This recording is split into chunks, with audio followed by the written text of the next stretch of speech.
안녕하세요. 풋볼 포레스트입니다. 광주FC의 감독인 이정효 감독이 최근 대한민국 최상위 리그인 K리그1에서의 성과로 인해 차기 국가대표 감독으로도 거론이 되고 있고, 사실상 K리그 내에서 가장 낮은 레벨의 예산을 가지고도 팀을 AFC 챔피언스 리그로 올려놓는 엄청난 성과를 달성했었는데, 놀랍게도 이정효 감독과 광주FC는 AFC 챔피언스 리그 출전 자체가 처음 있는 일임에도 불구하고 일본 J리그 클럽들을 상대로 충격적인 7대3 승리에 이어 또다시 1대0으로 승리를 거두는 이전 전승을 거두면서 올 시즌 AFC 챔피언스 리그 리그 페이지 1위 자리에 등극, 많은 일본 축구 팬들이 그야말로 충격적인 참패에 대해 비명을 지르고 있습니다.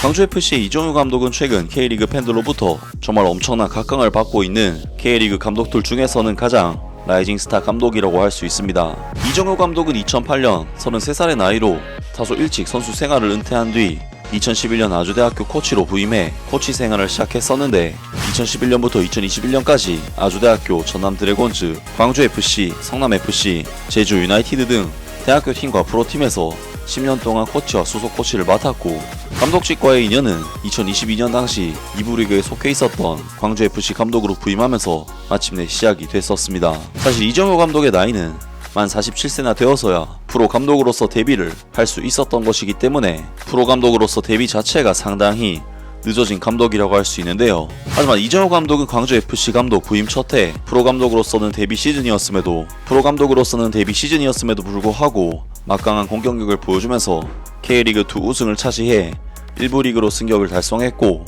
놀랍게도 승격팀으로서 참가한 2023 K리그1에서는 울산, 포항에 이어 리그 3위를 차지하는 정말 엄청난 대파란을 일으키면서 이번 시즌에 개편된 AFC 챔피언스 리그 엘리트에 출전을 할 수가 있었습니다. 사실 광주FC로서는 자금력에 한계가 있었기 때문에 팀 창단 10년 동안 단 한 번도 1부 리그 상위권에 이름을 올린 적이 없었고, 당연히 챔피언스 리그 출전 자체가 구단 역사상 최초로 있는 일이기 때문에 2부 리그 우승부터 AFC 챔피언스 리그 진출까지 이뤄낸 이정효 감독의 업적을 많은 팬들이 인정하고 있는 상황인데, 놀랍게도 광주FC는 지난 9월에 있었던 2024-25 시즌 AFC 챔피언스 리그 엘리트 리그 페이지 1차전에서 일본의 명문 구단이자 B클럽인 요코하마 F 마리노스를 7대3으로 박살내버리는 대사건을 일으키면서 한국과 일본의 많은 축구 팬들을 그야말로 충격의 도가니로 빠뜨렸었는데요.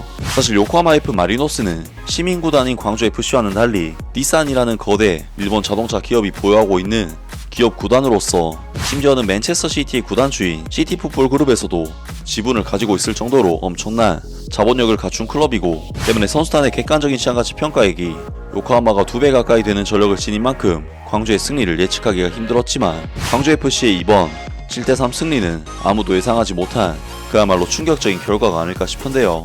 당시 일본의 사커 다이제스트에서는 7대3이라는 압도적인 결과에 대해 일본 팬들이 정말 충격을 받았다는 소식을 전했었는데, 요코하마 F 마리노스는 9월 17일 AFC 챔피언스 리그 엘리트의 리그 스테이지 1라운드에서 한국의 광주FC와 적지에서 대전했다. 3대7 패배, 아무도 예상하지 못한 참패에 SNS 상에서는 다음과 같은 목소리들이 나왔다. 이게 무슨 일이야 마리노스, 너무 비참하다, 눈물이 멈추지 않아, 말도 안 되는 경기를 하고 있군, 붕괴됐잖아, 마리노스 그냥 똥 싸고 있어, 이제는 엉망진창이잖아, 마리노스 지옥 같다, 지고 있잖아, 대체 뭘 하고 있는 거야, AFC 챔피언스 리그에서 고전하네, 상당히 힘들 것 같은데 마리노스가 너덜너덜해, 아예 뛰지를 못하고 있다, 한 사람이 부족한가 그런 느낌, 수비가 너무 괴롭다, 컨디션 조절 잘못했나 와 같은 반응들을 보였다 라면서 일본 현지 팬들이 비명을 지르고 있다면서 현지 매체에서 보도를 냈습니다. 그리고 공교롭게도 광주FC는 바로 오늘 2024-25 시즌 AFC 챔피언스 리그 엘리트 리그 페이지 2차전에서 또다시 일본 B클럽인 가와사키 프론탈레를 만났는데, 가와사키 프론탈레 역시 객관적인 선수한 시장가치 평가액이 광주FC보다는 1.5배 이상 높은 일본의 강팀으로서 사실상 이번 챔피언스 리그에서 누굴 만나도 전력상 열세인 광주FC 입장에서는 이번 경기 역시 쉽지 않은 경기라고 할 수 있었습니다. 특히 광주FC는 요코하마와의 1차전 경기가 그나마 광주의 홈 구장에서 펼쳐진 경기였기 때문에 홈 이점이 있었지만, 이번 경기는 원정 경기라는 부분에 있어서도 페널티를 안고 시작한 경기라고 할 수 있었는데요. 그리고 이번 경기에서 광주FC는 가와사키 프론탈레를 상대로 원정에서 펼쳐지는 경기임에도 불구하고 주도권 싸움에서 그렇게 밀리지 않는 경기를 펼쳤고, 90분 동안 볼점률 수치가 47대 53으로 거의 반반 싸움, 슈팅 숫자 면에서는 11대 18로 다소 밀렸지만 실질적인 유효 슈팅 숫자는 3대 4로 거의 대등한 싸움을 가져왔습니다. 그리고 비등한 싸움을 펼치던 광주FC는 결국 지난 경기에서 영웅과도 같은 활약을 펼쳤던 아사니 선수가 PK로 결승골을 터뜨렸고, 이번 카와사키 프론탈레와의 원정 경기에서도 1대0으로 승리, AFC 챔피언스리그 엘리트 2연승을 거두게 되었는데요. AFC 챔피언스리그 엘리트는 현재까지 2연승을 거둔 팀은 없기 때문에 광주FC는 이번 시즌 AFC 챔피언스리그 리그 페이지에서 1위로 등극을 했습니다.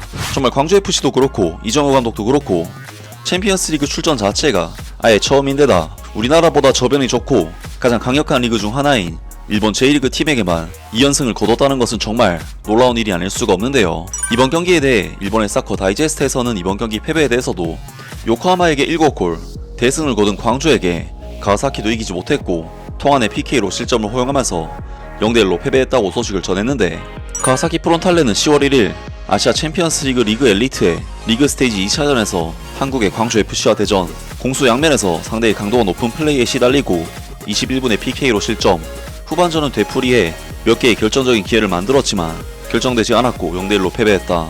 승리한 광주는 초전에서 요코하마 F 마리노스를 7대3으로 이겨서 아시아 무대에서의 연승을 달성. 이 결과에 대해 SNS 상에서는 다음과 같은 목소리가 나오고 있다. 가와사키도 광주를 이길 수가 없구나. 광주는 강했구나.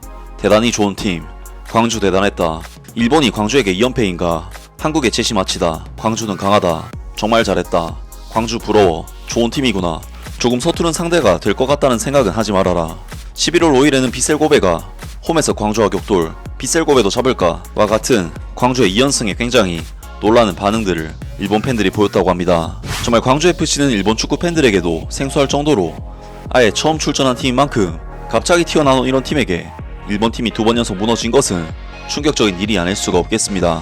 물론 이정호 감독은 워낙에 뚜렷한 자기만의 색깔과 자기 주장을 펼치는 감독인 만큼 간혹 인터뷰에서 투머치한 태도로 논란이 되기도 하는데, 적어도 자신만의 소신을 가지고 자신이 원하는 경기를 하겠다는 의지만큼은 정말 머리 끝까지 차있는 감독이고, 전술적인 부분에 있어서도 기존의 한국 감독들과는 차별화된 디테일한 빌드업과 유기적이고 다양한 공격 전개를 보여주는 감독인 만큼 만약 선수단이 잘 갖춰진 대한민국 대표팀에 부임을 한다면 어떤 모습일까 하는 궁금증을 많은 팬들이 실제로 가지고 있는데요. 물론 이정우 감독은 프로에서 이제 3년차인 감독이기 때문에 아직까지도 완전히 검증된 감독은 아니긴 하지만, 반대로 이야기하면 3년 만에 이렇게 많은 것을 보여준 감독이 5년, 10년이 지나면 어떤 감독으로 성장할지도 참으로 기대가 되고, 제 개인적으로는 대한민국 대표팀 감독으로 언젠가 한 번쯤은 이정우 감독이 와서 좋은 선수들을 가지고 자신의 축구를 한번 제대로 펼쳐보았으면 좋겠습니다. 아무튼 오늘 영상은 여기까지고요. 영상 재밌게 보셨다면 구독과 좋아요 그리고 댓글 부탁드립니다.